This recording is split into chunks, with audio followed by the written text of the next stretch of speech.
বাংলাদেশিদের জন্য নতুন করে সুযোগ হলো মালয়েশিয়ায়। গেল বছর যারা দেশটিতে যেতে পারেননি সেসব কর্মীদের আবারও সুযোগ দেবে দেশটি। পাশাপাশি পরবর্তীতে লোকবল নেয়ার ক্ষেত্রে বাংলাদেশকে সর্বোচ্চ অগ্রাধিকার দেবে কুয়ালালামপুর। দেশটির মানব সম্পদ মন্ত্রী স্টিভেন সিম ও স্বরাষ্ট্রমন্ত্রী সাফিউদ্দিন নাসিতুন ইসমাইলের সঙ্গে বৈঠকের পর এসব কথা জানিয়েছেন প্রবাসী কল্যাণ উপদেষ্টা ডক্টর আসিফ নজরুল। এক ভিডিও বার্তায় তিনি বলেন, গেল বছর যেই 17,000 কর্মী মালয়েশিয়ায় যেতে পারেনি তাদের কয়েক ধাপে কাজের সুযোগ দেবে দেশটি। প্রথম ধাপে 7,926 জনের তালিকাও চূড়ান্ত করেছে মালয়েশিয়া প্রশাসন। এছাড়াও মাল্টিপল ভিসা সুবিধা, অনিয়মিত শ্রমিকদের বৈধকরণ সহ দক্ষ কর্মী নেয়ার ক্ষেত্রে বাংলাদেশিদের অগ্রাধিকার বিবেচনা করার আশ্বাস দিয়েছে।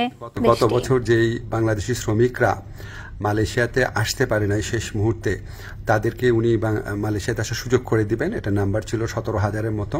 তো প্রথম ব্যাচ হিসাবে 7,926 জনের তালিকা ওনারা চূড়ান্ত করেছেন। সেকেন্ড যে নিউজটা, ভবিষ্যৎ কর্মসংস্থানের ক্ষেত্রে আমরা বিভিন্ন সূত্রে জেনেছি আগামী কয়েক মাসে মালয়েশিয়া 1 থেকে 1.5 লক্ষ বিদেশি শ্রমিক নিতে পারে।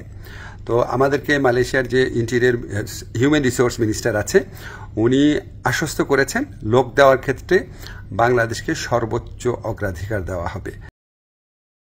গাড়িটা আমার প্রেজেন্ট, আমার ফিউচার, আমার হ্যাপি লাইফ। আইডিএলসি আমার ফাইন্যান্সিয়াল পার্টনার বলেই কার লোন আমার কাছে লাইফ ইনভেস্টমেন্ট।